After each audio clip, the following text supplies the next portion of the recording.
안녕하십니까. 6월 3일 오후 김경국 TV 시작하겠습니다. 6.3 대선 투표가 지금 한창 진행 중입니다. 특히 아침부터 TK 민심이 폭발하면서 보수 지지층 결집 현상이 뚜렷하게 드러나고 있습니다. 전국 평균 투표율은 오후 2시 현재 65.5%로 잠정 집계됐습니다. 지난 2022년 대선보다 동시간대 0.7%포인트 높은 수치입니다.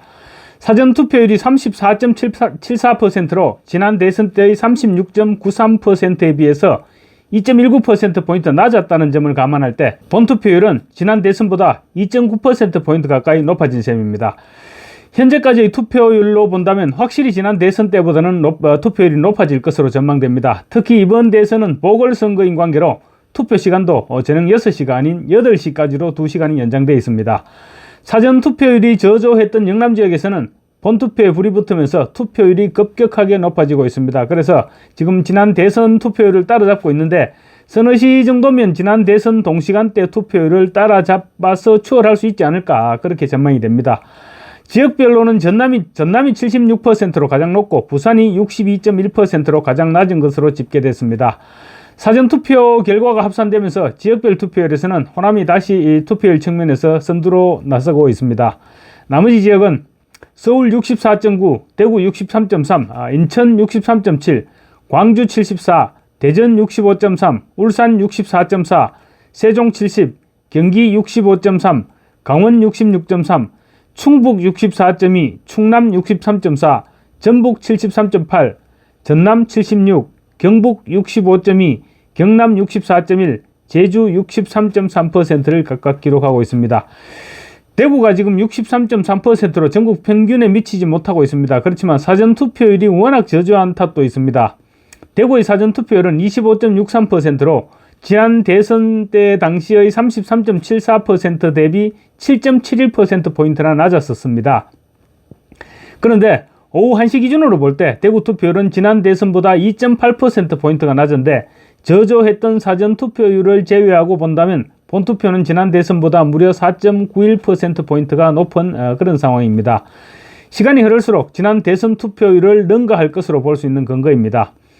오후 2시 기준으로 볼 때도 63.3%로 오후 1시 59.3%보다 4%포인트 높아졌는데 전국 평균은 오후 1시부터 2시까지 1시간 동안 3.4%포인트 높아졌습니다. 그렇게 볼 때 대구가 전국 평균을 웃도는 상승세를 보이고 있는 것입니다. 이 상태라면 지난 대선 때보다 낮은 사전투표를 감안하더라도 전국적으로 80%까지는 아니더라도 그 언저리까지는 도달할 수 있지 않을까, 이렇게 조심스럽게 전망해 볼 수 있을 것 같습니다. 선거를 앞두고 모든 전문가들의 한결같은 견해가 투표율이 성패를 좌우한다, 이렇게 내다보고 있습니다. 투표율이 높으면 이른바 샤이 보수들이 투표장을 달려나간 결과라는 것인데 실제로 자신감을 얻은 보수 유권자들이 속속 투표장으로 향하고 있다는 사실이 투표율로 입증되고 있습니다. 특히 보수의 성지인 TK 지역에서 본투표율이 지난 대선 때보다 4%포인트 이상 높아지고 있는데 이는 상당한 청신호라고 볼 수 있을 것 같습니다. 쭉 이 추세만 유지해 나간다면 기쁜 마음으로 개표 방송을 지켜볼 수 있게 되지 않을까, 그렇게 기대해 봅니다. 이런 가운데 국민의힘 홍석준 전 의원이 매일신문 유튜브에 출연해서 이틀 전부터 여론조사기관 대표들 80명을 접촉해 본 결과 골든크로스 구간에 접어든 것은 확실하다고 주장을 했습니다. 여론이 요동치고 있고 오차 범위 내에 들어온 것은 확실한데 일부 여론조사기관 대표는 오차 범위 이내에서 김문수 후보가 앞서고 있다고도 말했다고 합니다. 그래서 종합적으로 볼 때 오차 범위 이내에 접어든 것은 확실하고 결국은 투표율에서 결정날 수밖에 없다는 것입니다. 심지어 갤럽이나 리얼미터 등 김문수 후보가 불리하게 나오던 여론조사 기관들조차 하루 전인 어제까지 결과가 굉장한 폭으로 지금 출렁거리고 있는 것으로 그렇게 전해지고 있습니다.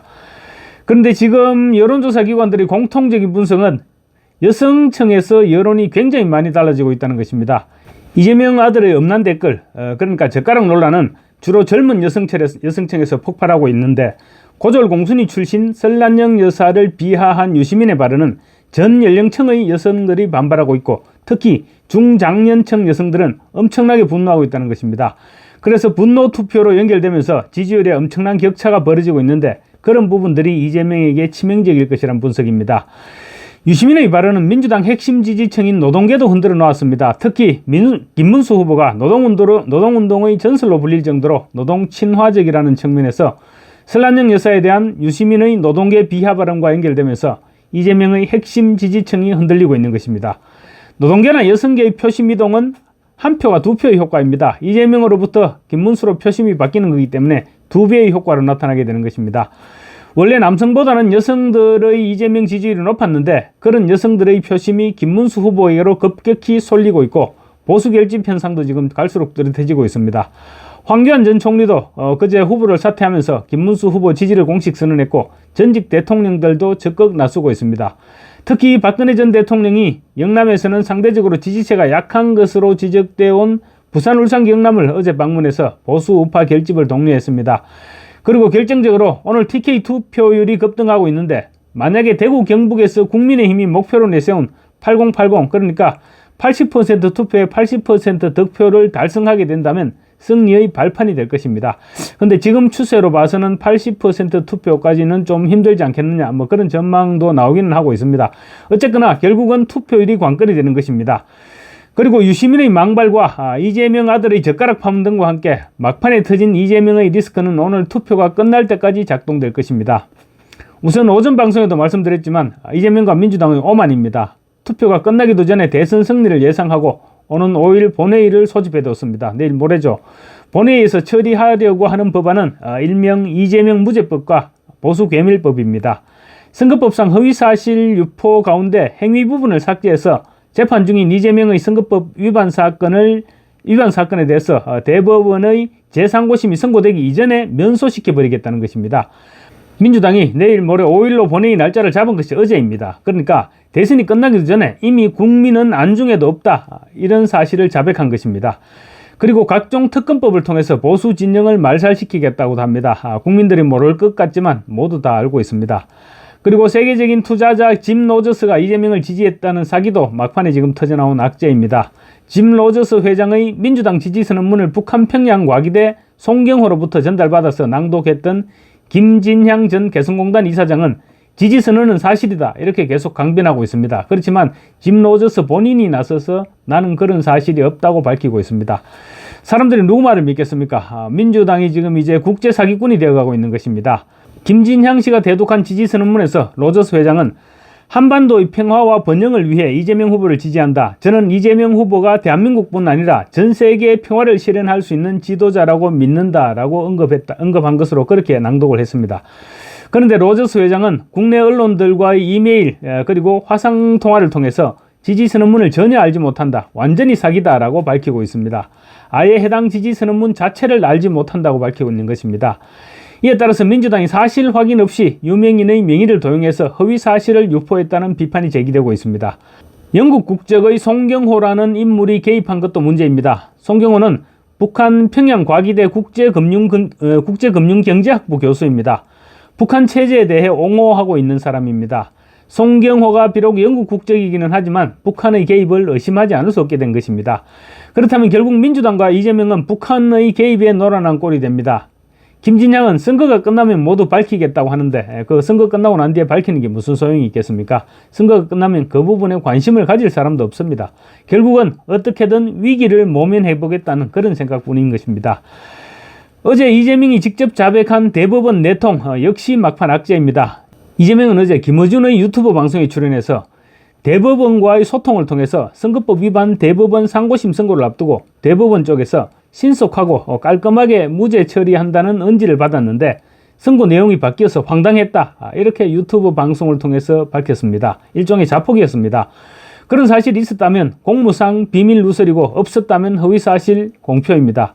무엇보다도 유력 정치인이 대법원과 내통해서 자기에 대한 선고 내용을 미리 통보받았다는 것은 있을 수 없는 일이고 국민들이 절대로 용납하지 못할 일입니다. 자유우파 시민단체 신자유연대는 오늘 보도자료를 통해서 이재명과 박지원 의원을 공무상 비밀누설 또는 공직선거법 위반 그리고 성명불상의 대법원 관계자를 허위사실 공표 혐의로 고발하겠다고 밝혔습니다. 이재명은 특히 대법원에서 판결 결론이 항소기각에서 파기환송으로 바뀌게 된 과정과 관련해서도 알고는 있지만 말하기 곤란하다 이런 취지로 말하기도 했습니다. 대법원에서 일어난 모든 일들을 알고 있다는 말입니다. 대부분의 누군가가 이재명에게 직보를 하고 있다고 밖에 볼 수 없습니다. 그 누군가가 정권이 바뀌면 대법원장을 노리고 이재명에게 충성하는 것일 수도 있습니다. 박지원 의원은 지난 4월 24일 KBC 방송의 여의도 초대석에 출연해서 제가 한 3주 전에 정통한 소식통으로부터 들은 바에 따르면 원심 확정이 될 것이다. 그러니까 무죄가 될 것이다. 이렇게 밝혔었습니다. 신자유연대는 이재명 후보와 박지원 의원의 발언 내용이 사실이라면 성명불상의 대법원 관계자와 공모해서 공무상 비밀 누설죄를 범한 것이 된다.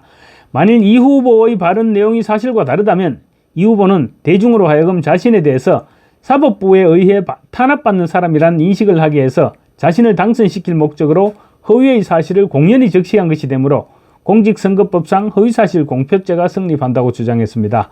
이제 남은 투표 시간은 5시간 조금 더 남았습니다. 그 시간 동안 국민들의 집단지성이 발휘될 것으로 저는 확신합니다. 감사합니다.